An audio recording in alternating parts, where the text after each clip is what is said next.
এরপরে আল্লাহ তাআলা বললেন ওয়া আবসারুহুম, তোমাকে আমি আল্লাহ দুইটা চক্ষু দিয়েছি। চক্ষুটা বড় একটা নিয়ামত। কি বলে নিয়ামত না?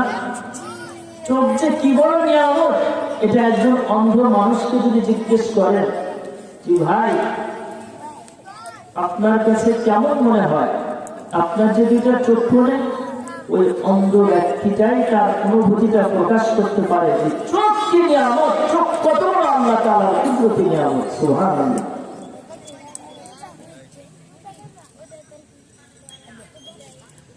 এই চোখ দিয়ে মানুষ ভালো মন্দ দুইটা দেখার ইচ্ছা স্বাধীন কে দিয়েছে?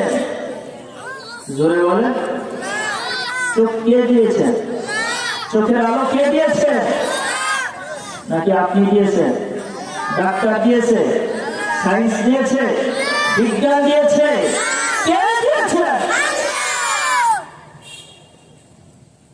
আল্লাহ তাআলা বললেন এই চোখের কদর করো, চোখের শুকরিয়া আদায় করো। আমার আপনার চোখের মধ্যে যদি ছোট থেকে ছোট একটা বালির দানা কোড়া পড়ে যায়, তাহলে এই চোখটা আমার আপনার ঝাপসা হয়ে আসে, স্থিরতা পাওয়া যায় না, শান্তি আসে না। যতক্ষণ পর্যন্ত সেটা ঘনিষ্ঠ হয়ে যায়, আমি আপনি স্থির থাকতে পারি না। আল্লাহ তাআলা বললেন এই চোখ তুমি হেফাজত করো। এই চোখ দিয়ে যা ইচ্ছা সেটা দেখা যাবে না। আমার কলিজার টুকরা মা বোনেরা, চোখকে হেফাজত করতে হবে।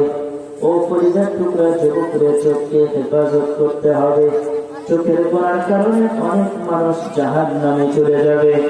এই জন্য যারা চোখকে হেফাজত করবে, আল্লাহ রাব্বুল আলামিনের কাছে তারা সবচেয়ে বেশি দামি হয়ে যাবে। এই চোখ আল্লাহ তাআলার দরবারে কথা বলবে, কথা আল্লাহ আমি চোখ দিয়ে এত কিছু দেখেছি, এটা অন্যায় ছিল, অপরাধ ছিল, তোমার এই বান্দা বান্দীরা দেখেছে।